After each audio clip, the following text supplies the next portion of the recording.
تدلیس یہ ہوتی ہے کہ کوئی محدث حدیث بیان کرتے ہوئے اپنے استاد کے نام کو چھپا لے اور ڈائریکٹلی اس استاد کا نام لے کہ جس سے حدیث اس کے استاد نے لی ہوتی ہے. مثال کے طور پر امام بخاری رحمۃ اللہ علیہ نے احمد بن حنبل سے حدیث سنی ہے اور احمد بن حنبل نے سنی ہے امام شافعی سے.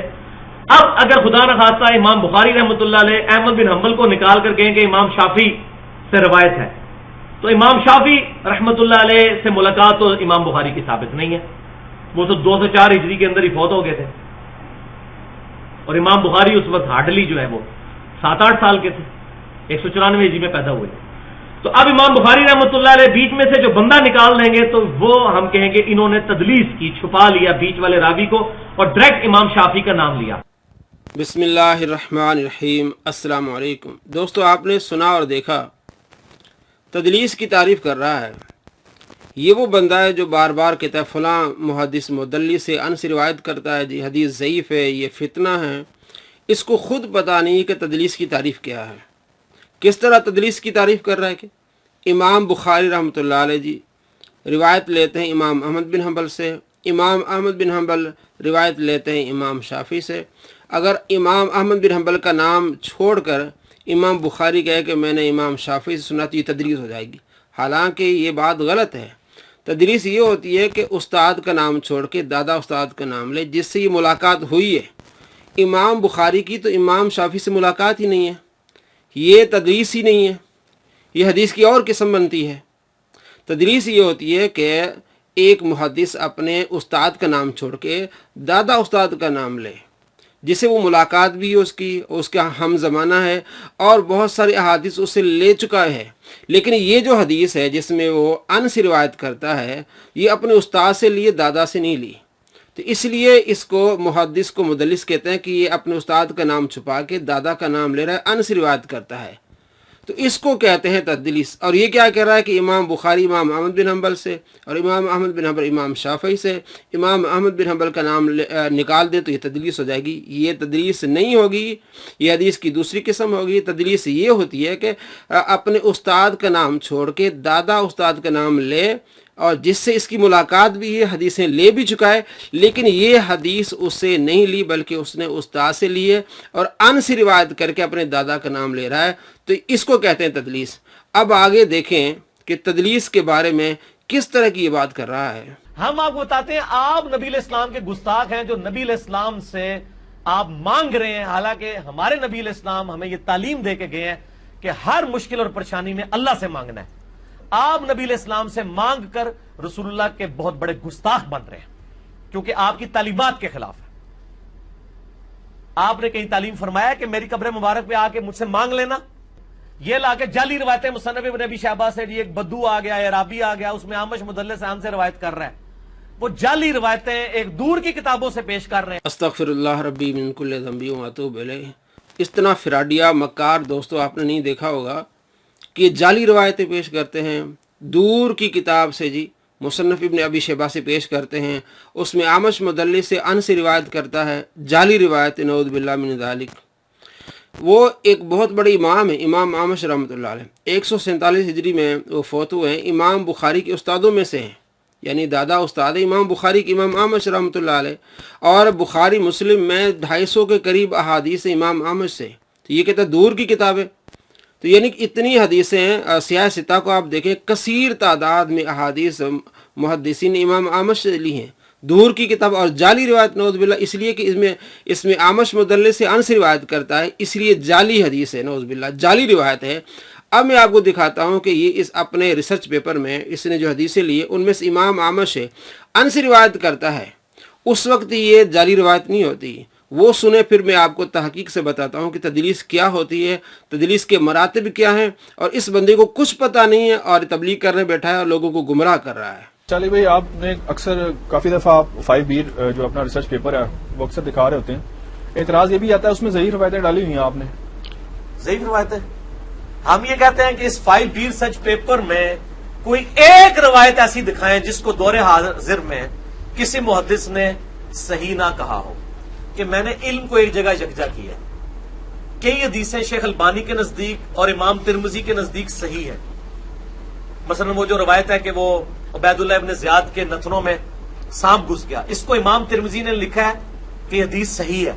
امام ترمذی نے، اور شیخ البانی نے بھی۔ شیخ زبیر صاحب کہتے ہیں یہ تدلیس کی وجہ سے ضعیف ہے۔ تو چونکہ جو البانی صاحب اور امام ترمذی کی تحقیق کے اوپر لائے کرتے ہیں، ہم ان سے تو یہ نالج نہیں کھینچنا چاہتے۔ اس طریقے سے شیخ زبیر صاحب کی کئی روایتیں تحکیم والی صحیح ہیں، اس کو البانی صاحب ضعیف کہتے ہیں، اس حساب سے تو مجھے وہ بھی نکال دینی چاہیے۔ تو ہم نے یہ کیا تھا، یہ مجھے ساری چیزیں پتہ ہیں، ہم یہ کہتے ہیں اس پمفلٹ میں 200 روایتیں، کوئی ایک روایت ایسی بتائے جس کو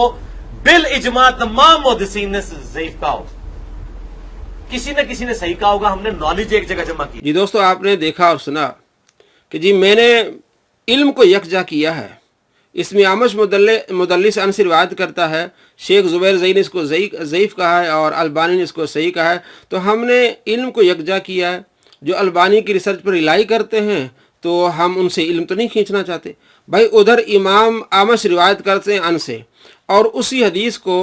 امام ابن حجر عسقلانی رحمۃ اللہ علیہ صحیح کہتے ہیں، تو اس وقت آپ کہتے ہیں یہ جعلی روایت ہے۔ اب وہی امام اعمش ان سے روایت کرتا ہے، اب آپ کے جب ریسرچ پیپر میں آ جاتی وہ صحیح ہوتی ہے۔ دوستوں میں آپ کو بتاؤں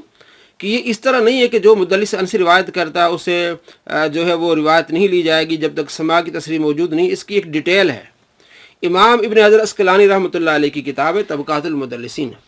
اس میں انہوں نے مدلسین کے 5 مراتب بیان کیے ہیں، اور امام ابن حجر عسقلانی رحمۃ اللہ علیہ فرمایا کہ 5 مراتب میں سے 2 جو مرتبے ہیں، پہلا مرتبہ اور دوسرا مرتبہ، یعنی پہلے مرتبے پر جو محدثین آتے ہیں 33 محدثین کا ذکر کیا انہوں نے، اور دوسرے مرتبے میں بھی آ جاتے ہیں 33 محدثین۔ یہ 66 محدثین ان سے روایت کریں، اگر سماع کی تصریح موجود نہ بھی ہو وہ حدیث صحیح ہوتی ہے۔ سماع کی تصریح کیا ہوتی ہے کہ حدثنی، اخبرنی یا حدثنا، یہ محدث یہ الفاظ استعمال کرے تو یہ اس وقت ہوتی ہے جب تیسرے، چوتھے اور 5ویں طبقے کا محدث ہو، اس کے لیے سماع کی تصریح لازمی ہے، اور جو پہلے اور دوسرے مرتبہ کا محدث ہے اس کے لیے سماع کا ہونا لازمی نہیں ہے۔ یہ ابن حجر عسقلانی رحمۃ اللہ نے یہ اپنی کتاب میں لکھا ہے۔ چونکہ تدلیس، مدلس، یہ جو تعریفات ہیں، اصطلاحات ہیں، یہ محدثین نے بنائی ہے، اور یہ بہت بڑے امام ہیں، امام ابن حجر عسقلانی رحمۃ اللہ علیہ، انہوں نے کتاب لکھی ہے طبقات المدلسین۔ کتاب آپ کے سامنے ہے، جس میں امام ابن حجر عسقلانی فرماتے ہیں پہلا جو طبقہ ہے اس میں وہ ہے جو بہت قلیل تدریس کرتے ہیں، تو ان کے لیے سماع کا ہونا لازمی نہیں، وہ ان سے روایت کرے وہ قبول ہوگی۔ دوسرا طبقہ ہے جس میں وہ بھی بہت قلیل جو ہے وہ روایت کرتے ہیں، ان میں سے امام ثوری ہیں اور اسی طرح ابن عیینہ ہیں۔ تو یہ 2 طبقے ہیں، یہ ان سے روایت کریں تب بھی ان کی حدیث صحیح مانی جائے گی، اور سماع کی تصریح ہونا ان کے لیے لازمی نہیں ہے۔ اب یہ 2 طبقے والے جو امام ہیں ان کو آپ دیکھیں گے کہ امام اعمش دوسرے طبقے میں ہیں۔ امام ابن حجر عسقلانی رحمۃ اللہ علیہ نے امام اعمش کو دوسرے طبقے میں رکھا ہے۔ کتاب آپ کے سامنے طبقات المدلسین 55 نمبر پر رکھا ہے، دوسرے طبقے المرتبۃ الثانیہ۔ آپ دیکھ رہے ہیں سلیمان بن مہران اعمش، محدث کوفہ کا، اور یہ 147 یا 148 ہجری میں فوت ہوتے ہیں رحمۃ اللہ علیہ۔ تو ان کو امام ابن حجر عسقلانی رحمۃ اللہ نے دوسرے طبقے میں رکھا ہے۔ تو دوسرا طبقہ ہو یا پہلا طبقہ، ان کے لیے سماعت کا ہونا لازمی نہیں ہے، یہ ان سے روایت کریں تب بھی ان کی حدیث صحیح مانی جائے گی۔ اور بخاری مسلم میں اعمش ان سے روایت کرتا ہے، سینکڑوں احادیث ہیں جن میں اعمش ان سے روایت کرتے تمام کی تمام احادیث صحیح ہیں، اور یہاں امام ابن حجر عسقلانی رحمۃ اللہ نے ان کو المرتبۃ الثانیہ دوسرے طبقے میں رکھا ہے۔ تو فرمایا جو دوسرے طبقے میں ہو یا پہلے میں ہو وہ ان سے روایت کرے، سماع کی تصریح ہونا ان کے لیے لازمی نہیں ہے، وہ حدیث صحیح ہوگی۔ یہ امام ابن حجر عسقلانی رحمۃ اللہ علیہ کا قانون ہے، اور اس قانون کو اپنی کتابوں میں انہوں نے لیا ہے۔ مثلا یہ جو حدیث اس نے کہا ہے کہ یہ جعلی ہے اور ان سے روایت کرتے ہیں، اسی حدیث کو امام ابن حجر عسقلانی رحمۃ اللہ نے صحیح کہا ہے۔ یہ ان کی کتاب فتح الباری بشرح صحیح البخاری الجزء الثانی، صفحہ نمبر ہے 495۔ اس میں کہتے ہیں کہ وروا ابن ابی شیبہ باسناد صحیح، مصنف ابن ابی شیبہ نے صحیح سند کے ساتھ روایت کی ہے ابو صالح سمان سے، اور وہ کہتے ہیں ابو صالح سمان مالک دار سے کہ مالک دار حضرت عمر رضی اللہ تعالیٰ کے خزانچی تھے۔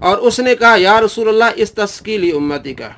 کہ آپ صلی اللہ تعالیٰ علیہ وآلہ وسلم سے درخواست کی، قبر پر گیا کہ اپنی امت کے لیے دعا کیجئے تاکہ بارشیں ہوں، وہ ہلاک ہو رہے ہیں۔ تو آپ صلی اللہ تعالیٰ علیہ وآلہ وسلم ان کے خواب میں تشریف لائے اور فرمایا میرا عمر کو سلام کہنا اور